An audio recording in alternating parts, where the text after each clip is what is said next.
So what addresses in Chicago do you remember? 2624 Lincoln Avenue. I was about 3 or 4 years old, I think. We were living below a tavern. I remember I'd sit out there in front, and I was like a little pet to them. You know, they'd come out and pat me on the head and stuff. Did you have hair then? Of course, a lot of hair. Then we went to Orchard Street, 28, I think. I went to Agassiz Grammar School. And did you go to Lane Tech? I went to Lane Tech, yeah. When you guys were living on Orchard? Yeah. So after Lane Tech, what happened? Then After Lane Tech, what happened? I got old. After high school, I went to Wright. I got hurt right away the first semester, so I dropped out.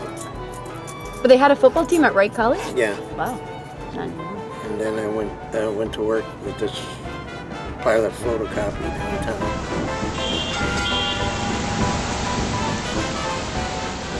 And I deliver photocopies down. It was downtown. I deliver them to all these various buildings, and I'd be the cutter, and cut the copies and stuff.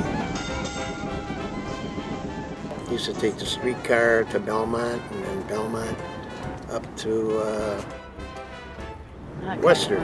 Yeah. And then either walk over or hang on the streetcar. You didn't pay? Just jumped on? No, you paid, but then you got to transfer. Oh, okay. How much was it? Yeah, how much was it? God, I think it was 4 cents.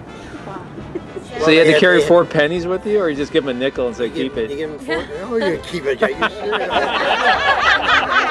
Okay, So we heard stories from my dad that you and my dad used to cruise around Chicago.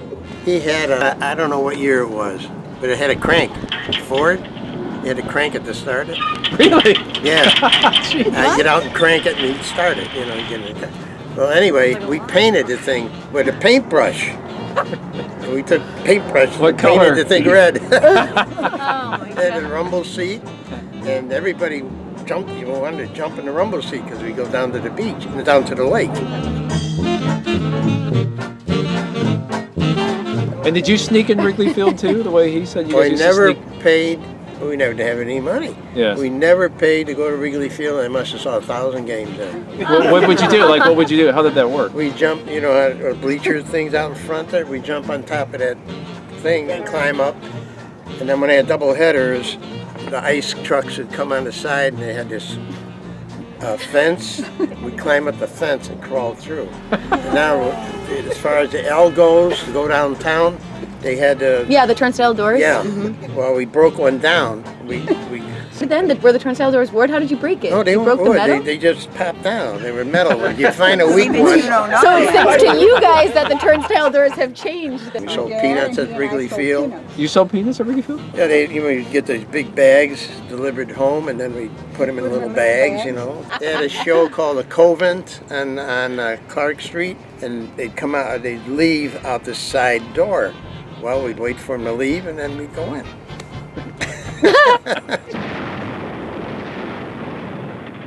June 25th, 1950.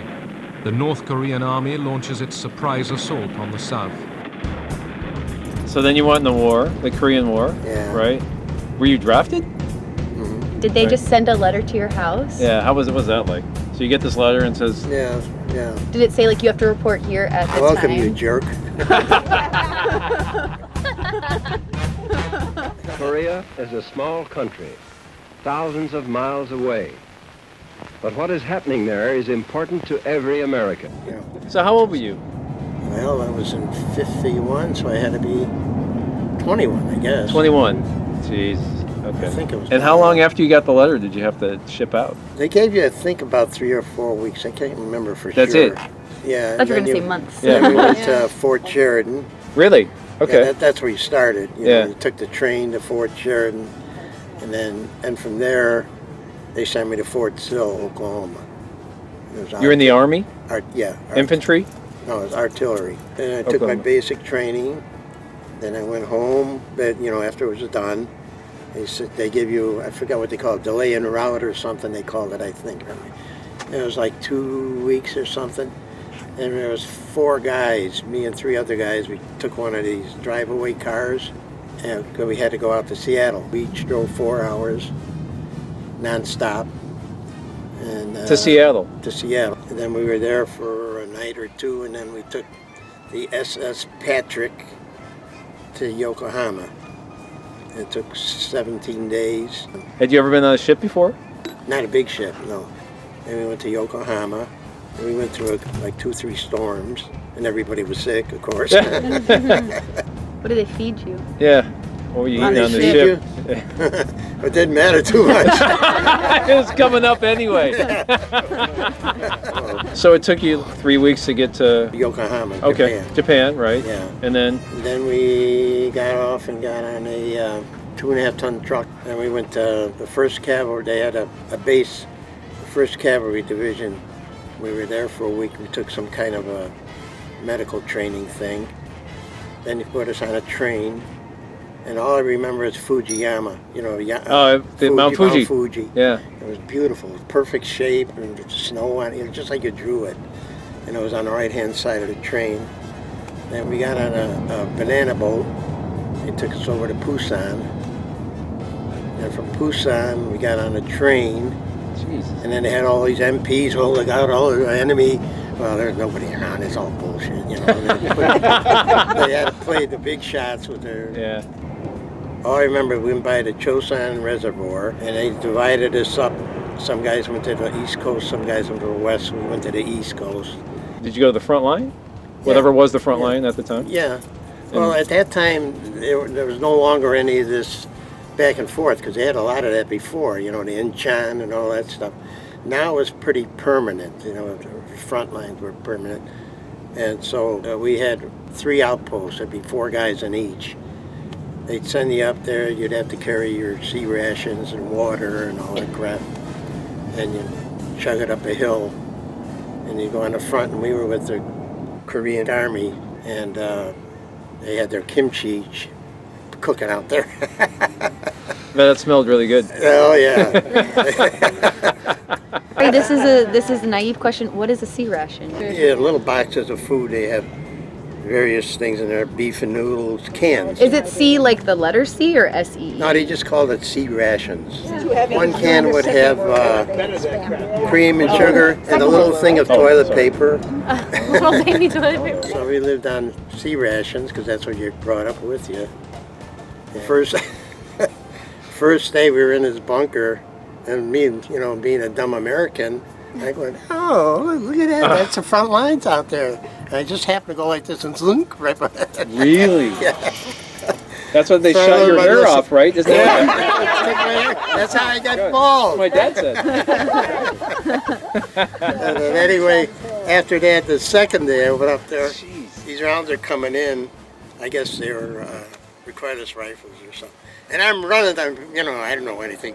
I'm running like, oh man, we're getting shot at. And these guys are sitting in the bunker and they're looking at me. I remember that. They're laughing. I'm scared shitless.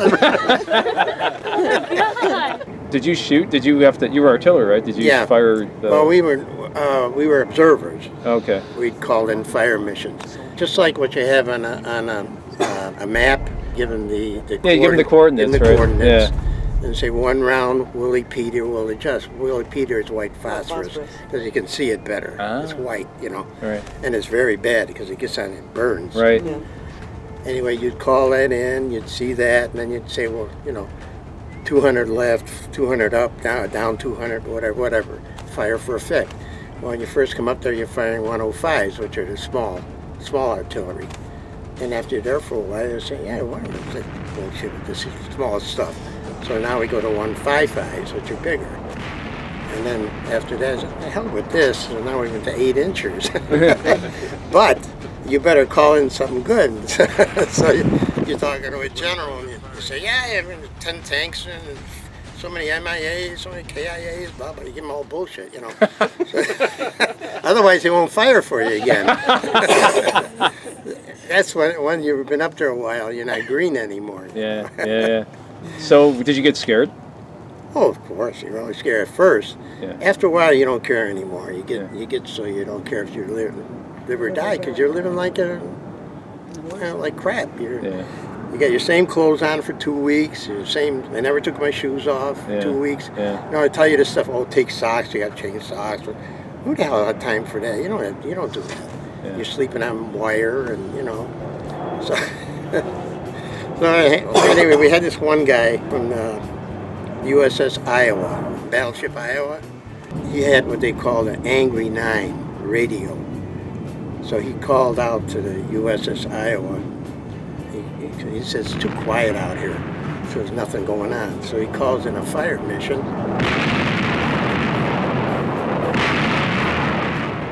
The round falls, and he never saw it. It was lost. He lost the round. I don't know what he said. He must have given some kind of BS, you know. The round was never seen. Yeah. A big 16-inch round they never saw, so he must have given the wrong coordinates. And the best one of all, we got this lieutenant sitting in there in the bunker with us, BS, and he says, it's too quiet out here now. There's nothing going on. He's sitting in there drinking his Canadian club. He says, I'm going to call a fire mission. Mortar, he had a mortar round. He calls in the mortar round, blah, blah, blah. You know, fire for effect and all this stuff. He's sitting there drinking. Good job, guys. 10 KIAs. This is our laughing. Making But stuff he never up. even looked. He never even looked out there. He just looked at his coordinates. It's funnier now. So you got injured though. Yeah. So what happened? They started firing all kinds of rounds at us, and one hit the bunker, and it blew me back against the wall, and I got a bunch of slivers and crap on me, whatever. So Shrapnel? they took me down, yeah, and took me to first aid station, and they gave me a shot of In the ass or the arm? in the arm. I'd say I've been shot in the ass all my life. Not this time. They looked me over, and then that night we were sitting out there watching they had an outdoor movie, you know, and we were in the back there. And so I'm laying back like this, I go like this, what the hell is this? And my hand's full of slivers and dirt.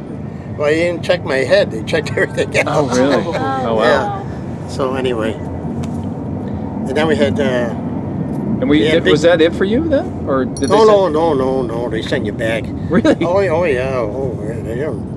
Unless you got a real bad one, they send you home. Otherwise, you're back. You're back. Yeah, us too. But you got a Purple Heart, right? Yeah. But from that attack that you were just talking about, or a different one? Yeah, they overtook our hill. They killed everybody on it. So I was lucky I did get hit. Otherwise, I'd have been killed too. Oh really? You weren't there because? Because of it. Wow. Because of the. Oh, well, wow. they was that? kept saturating us, you know. Yeah. And Oh wow. so because of that, I went back. How long after you left there did that happen? That night. That day. That night. Wow. Wow. We got it You that just day. got out. Yeah, I just got out. I was lucky. Jeez. I've been lucky about I never- 3-4 times. Yeah. Wow. At one time, I heard the cannons going off. And I was standing here. Oh, they're firing their artillery. So I start walking away, and the one landed right where it was. Yikes. Wow. So the bullet There wouldn't have been that. nothing left of me. So now you wouldn't be talking to anybody. I know. That's amazing. How long in total were you gone, Dad? You mean overseas? Not even a year, I don't think. Really? And then on the way back, you know, you're riding in the Jeep, and you get to a certain point, you know, that the artillery can only reach so far. Mm-hmm. So when you get past that, you say, I'm safe. Wait, so not to get personal, but I know you got shot at, but did you ever get shot? Like, directly? I never actually got shot. Got lucky, huh? In some ways. It takes a lot of luck. Yeah. So you come back through Japan, take the boat back to Came back Seattle. to Sasebo, and I had the greatest thing I ever ate in my life was a piece of bread and butter. Really? Oh, was that good? I'm telling you. After eating all that, Yeah, really, that literally. dehydrated milk and dehydrated eggs and all that, yeah. sea rations and all that Yeah. shit. So you came And home with it, and They put you in a room. They say, okay, nobody owes you a living. You guys did what you were supposed to do. Go home. And that was it. Really? Yeah, it was like a classroom for 15 minutes. Some major colonel or somebody stood up there and said, okay, the world doesn't owe you a living. you did what you were supposed to do, go home. So that's what we did. I mean, nobody ever thought anything of it. And what are you supposed to do? They're not going to kiss your butt. You know, you did what you're now supposed they to do. More than 3 million casualties fell on the hills of Korea over the war. Now, the worst thing I think I had to do was to go visit my buddy's parents. And, you know, I met him in basic training. Okay. And he became my best buddy. And he got killed. And then I went and visited his parents. They lived in Evanston, and they got a great big picture of him. He was a pipe smoker, and he had a great big drawing of him smoking a pipe. And man, oh man, that was something else. We went to the Pentagon just to, you know, look around. And Rose talked to the guys, I guess, that they were taking us around. The Marine that was leading us around. Oh, right. Yeah, Marine. And they acknowledged me at the end. They said, we have a Korean War veteran that has a Purple Heart, and blah, blah, blah. Oh, don't just... So, Don't Yeah, just don't don't blah, so blah, this- blah. We know better. Really? see what happened. What happened? He shook my hands. And Everybody applauded you. that's their problem. Chicago's famed skyline, an imposing spectacle. Soaring towers. So you came back to Chicago after the war, decided to go to college on the GI Bill, I guess. And you went to Bradley. Bradley University, yeah. And to do what? Besides party. Screw up. They had all these sororities and fraternities, and it just seems so childish. You know, when you're out of high school, you're still a kid. You know, and you have this, you know, I'm away from home now, but well, you come back now, you're kind of more adult-like. We couldn't given join. what you could had you been not? through, so Yeah. what was it like to be in college with guys who'd never been what you went through? We would hang out with other guys that were in the service. The only clothes I had was the khakis that I kept when I got out of service. That's what I went to school with. Okay. Then that and fatigues, You you know, lived in a whatever I had dorm? left Yeah. from the service. Yeah. I wanted to keep a carbine, but I couldn't. So you went to college, did you play football or any sport? Yeah, played football at Bradley. Yeah. Yeah, 180-pound center. Now they laugh at you.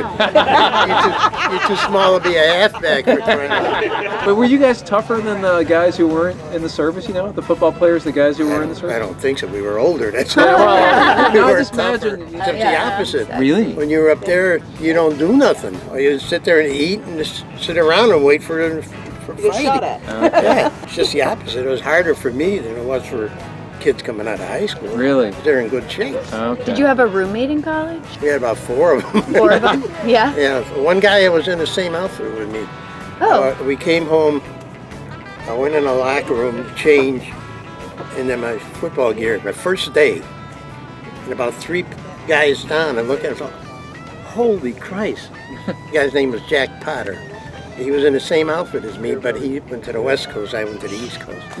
So we kind of hooked up Had that together. connection. You got The your coach degree worked that out. in PE. PE, and then you went back to Chicago from there? I went to Rockford in some boys club or something. It was my first year. And I didn't do crap over there. I was terrible. But you wanted to be a football coach, right? Yeah. Right from the get-go? Right from... Yeah. Yeah. And then went back to Chicago. And then I subbed for 2 years, and I had to take the test. Back then, you had to take the test. To be a coach? Physical, yeah. You had to perform on all the apparatus. Then Wait, yeah. stop. What kind of apparatus and what were the performances? Yeah. I can see you doing a little tutu on the balance beam. Not at Like Olga Corbett. No, you had to do a routine on the rings, parallel bars, and then we had to pull a guy out of a pool. We had to they'd make off they were drowning, and and pull a guy to safety, and then you had to take a written test. Okay. And then if you passed those, then you had to go before the board, and they would question you. Are you able to walk? So nothing like, are you a good football coach? It had No, nothing to do hell with it. no. Say nothing about that. So what was the first head football coaching job you got then? The head job was then until Lakeview. When I was substituted, I substituted for a half a year at Austin. And they had a pretty good team. They played vocational for the city championship. And that's when Butkus was playing, and he played linebacker, and fullback, and they beat ours 2-0. Safety. Wow. Yeah. What? And then you were head coach at Lakeview, like starting when? Oh Christ, I don't know. All right. Don't forget, it takes time. Now I can computer, it's not fast. See, I was at Wells for a couple of years, then I was at Steinmetz for 8 years. Wow. Then I went to Lakeview. Wow. So it had to be 70s. 70s. Did you teach as well as coach? Yeah, you teach health classes. And then they put driver ed in there, and you had to teach that. Then they started with the sex ed, then they started teaching You taught that. sex ed? Did you teach sex I had ed? to demonstrate. I meant the way your body develops at puberty. Puberty?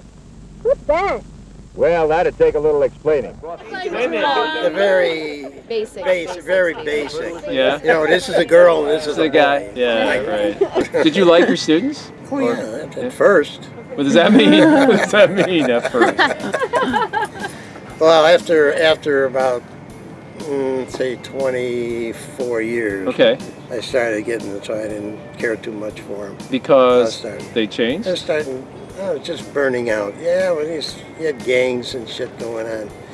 But what did it was my next to last year, when we had a practice in back of the school, and then gangs were running down the field shooting at each other, and I had to tell our football players to hit the ground. Seriously? No, seriously, yeah, this happened. So I said, you know what, this is crazy. It ain't worth it anymore. Right. So I went one more year, and I dropped from head and went to assistant. I said, I'll just do that. Now I don't want the responsibility. Then I quit. I said, hell with it.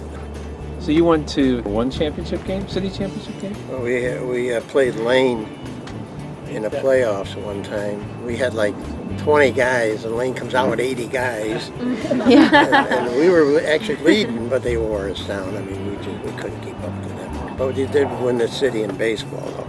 Well, did you baseball coach too? Yeah, well, a few years. We won the city in baseball. When you were the coach? Yeah.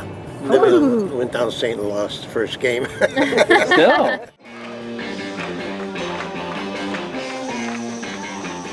So how'd you meet Sil? There we go. Hey. Like it.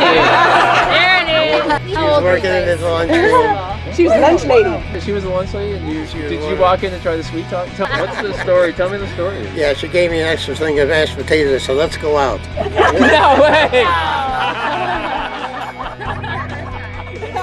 No, seriously, what happened? Oh, she was in the lunch line, you know, and Yeah, did you court her? Did you court me? we didn't have any tennis rackets. Did you ask her out, or did she ask you out? I think I asked. What did I do? I asked you to go out for a drink or something at Biasetti's, was it, or whatever her name, please? This one tavern. We'd go after football games. You know, all the coaches would go there after the game, and why did you lose? You know. He ran down the stairs and he had his head on the flaps, severe flaps. Oh, God. And they were Uncle flapping. Buck. And I said, oh Like my an God, angry somebody's going to take care of it.